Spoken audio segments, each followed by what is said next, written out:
Assalamualaikum, selamat pagi, selamat bertemu lagi di Botani Channel. Pagi ini udara sangat cerah, cenderung panas bahkan.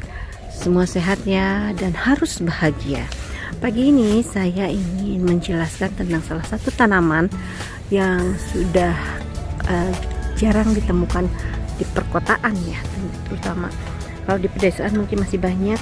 Ini adalah salah namanya belimbing wuluh. Mungkin ada yang tahu dengan belimbing wuluh. Nah, ini buahnya kebetulan pohon yang ada di pekarangan ini sedang pekarangan kebun ya, ini sedang berbuah banyak sampai ke ujung, dia sampai ke atas.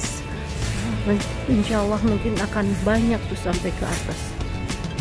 Nah, belimbing ini udah tentu termasuk dalam spesies familinya belimbing ya. Kemudian tanaman ini sering digunakan sebagai penambah rasa di dalam masakan. Misalkan kita memasak sayur asam, kuah atau kuah asam yang pakai ikan, terus dimasukin ini biar lebih segar dan tidak anyir ya. Jadi tanaman ini sebagai pemberi rasa untuk masakan. Tanaman ini tumbuh pada tempat yang terpapar sinar matahari seperti ini ya. Jadi dia kalau kita ingin menanam belimbing wuluh harus kita lokasikan pada tempat yang kena sinar matahari langsung, tapi kondisinya agak lembab. Jadi ini kayak agak terlindungi tapi juga sebagian langsung kena matahari gitu. Tanaman ini biasanya yang banyak itu tumbuh di pekarangan ya, atau di kebun, juga bisa di pot saja, di tabula pot kan sekarang sudah banyak ya. Nah, ayo kita bahas tentang belimbing wuluh ini ya. Belimbing wuluh ini memiliki akarnya warnanya kecoklatan ya, pada akarnya ini kita bisa lihat ya. Kemudian pada akarnya itu dia agak sedikit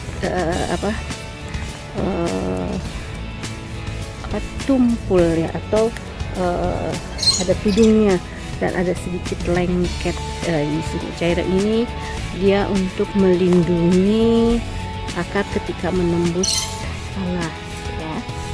Kemudian serabutnya juga sangat banyak untuk akarnya. Nah, batangnya sendiri seperti ini, memiliki batang kayu yang sangat kuat ya. Tuh saya pegang ya, tuh dia kokoh sekali, dia kuat sekali dia. Memiliki batang yang sangat kuat. Kemudian berwarnanya agak coklat ya, tapi dan dia juga membulat. Kemudian ada tonjolan-tonjolan ya di itunya, di batang itu. Untuk pohon ini bisa mencapai 10 meter, tapi yang ini kebetulan nggak terlalu tinggi ya, nggak terlalu tinggi. Dan untuk pencabangannya juga tidak terlalu tinggi. Nah, di sini kita sudah lihat dia sudah mulai bercabang, walaupun ini tanah dia sudah mulai bercabang, tapi pencabangannya tidak terlalu banyak juga. Itu arah pencabangannya condong naik ke atas ya. Tuh, seperti ini. Kemudian untuk daun, yuk kita lihat daunnya ya. Mana kita cari yang daunnya yang pendek ya. Nah, ini dia. Nah, ini untuk daunnya. Daunnya itu termasuk daun yang majemuk ya, karena dia ini daunnya ya. Daunnya majemuk, dia berjajar berbaris menjajar ya, seperti di kanan dan kiri banyak helaian daunnya. Bentukannya kita lihat ya, tuh kita perbesar ya. Nah, untuk daunnya nih, dia lonjong tapi menyirip dengan tulang-tulang yang jelas ya. Nah, ini setiap helaian daunnya ya saling saling berhadapan gitu, tapi dari tangkai dia langsung timbul daun gini. Ini batang, kemudian tangkai, langsung bergerombol daunnya begitu banyak.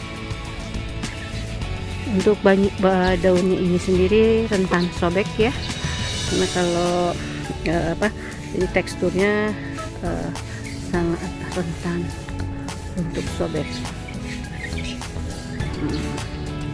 Kemudian bunganya, kebetulan kita ada bunga yang belum mekar nih, kita lihat ya. Bunganya berbentuk berkelompok nih seperti ini. Nah, kelompok ya, itu bunganya berkelompok. Kemudian bunganya tumbuh pada batang daun. Jadi si bunganya nih seperti yang ini lebih jelas nih. Nah, ini si bunganya bukan pada pucuk daun. Kalau bunga pohon-pohon yang lain kan bunga pada pucuk daun atau tangkai, tapi ini enggak, dia langsung pada batang daun tuh. Dia langsung ini batang daun, dia langsung berbunga seperti ini. Jadi dari batang-batang daunnya itu keluar bunga-bunga, sehingga bunga-bunga ini tuh untuk calon buah nantinya. Nah gitu. Nah, batang bunga ini dia berwarnanya kuncup pertama kali mungkin seperti ini nih. Kita lihat ya, tuh ini kuncup pertama kali seperti ini. Dia berwarna agak ungu kemerahan ya, agak ungu kemerahan. Kemudian nanti dia mekar seperti ini. Nah, mekar seperti ini dengan 5 kelopak dan ada benang sari di tengahnya tentunya ya. Ini memang bergerombol tuh seperti ini kan, dia dari batang kemudian dia bergerombol seperti ini. Nah, ini adalah calon-calon nanti untuk buah. Nah, ini pucuk yang kuncup yang paling kecil nih. Nah, kuncup paling kecil ini. Oke. Nah, selanjutnya untuk buahnya sendiri, buahnya itu seperti tadi bergerombol ya, dia bergerombol seperti ini nih tuh. Ini buah belimbing wuluh. Buahnya berbentuk lonjong. Nih lonjong. Saya ambil yang besar ya. Nih. Tuh ini nih. Nah, ini berbentuk lonjong, berwarna, kalau muda, dia masih muda tentu hijau, masih hijau. Tapi kalau udah tua dia agak kuning nanti. Tapi yang kuning belum ada, ini semuanya hijau. Nah, untuk rasanya sendiri kalau yang muda pasti asam dan ada sedikit rasa sepat. Nah, kalau untuk yang tua dia ada tetap asam, hanya sepatnya nggak ada dan lebih banyak airnya. Itu untuk buahnya. Buahnya ini biasanya kalau kita potong, dia akan berbentuk star ya, seperti belimbing yang lainnya. Dia kulitnya juga tipis ya, tuh seperti belimbing, cuma bentuknya kecil. Ya, untuk bijinya juga dia ada bijinya sangat kecil, berwarna putih dan tertutup lendir di dalamnya itu. Terus bijinya berbentuk bulat telur. Nah, ini untuk buahnya bisa karena setiap batang itu mengeluarkan bunga atau buah. Nah, jadi contohnya seperti ini, dari bawah dia sudah dari ini tanah, terus batangnya sudah mulai banyak nih, itu bunga, keluar bunga. Nanti ini calon-calon untuk buah. Nah, jadi dari ujung bawah sampai ke atas dia berbunga, dan nanti untuk calon buah sampai ke atas tuh. Nah, ini calon-calon buah nantinya ke atas, ke depannya.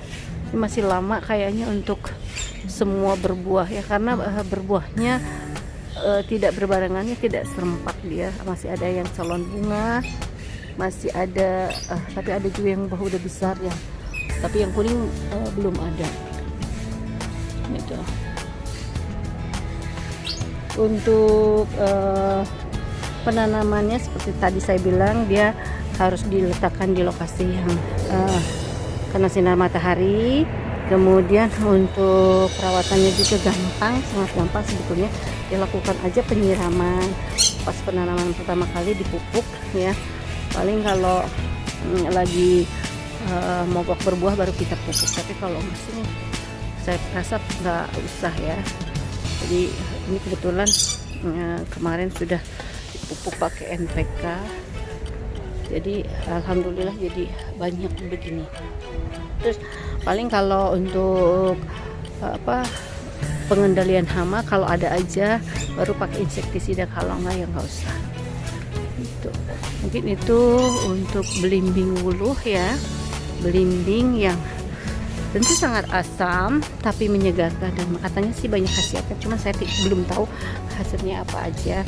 Karena tapi kalau dengan keasamannya seperti ini mungkin dia mengandung vitamin C yang tinggi juga ya. Saya pernah coba sih lakukan untuk infus water, diiris-iris, dimasukkan ke dalam air minum, lumayan sih jadi lebih segar. Begitu mungkin untuk pagi ini, sedikit sharing tentang belimbing wuluh kecil-kecil yang sangat asam. Terima kasih sudah menonton Butari Channel. Semoga video ini bermanfaat. Bila suka tolong di like, share, dan subscribe. Terima kasih. Assalamualaikum. Sehat terus.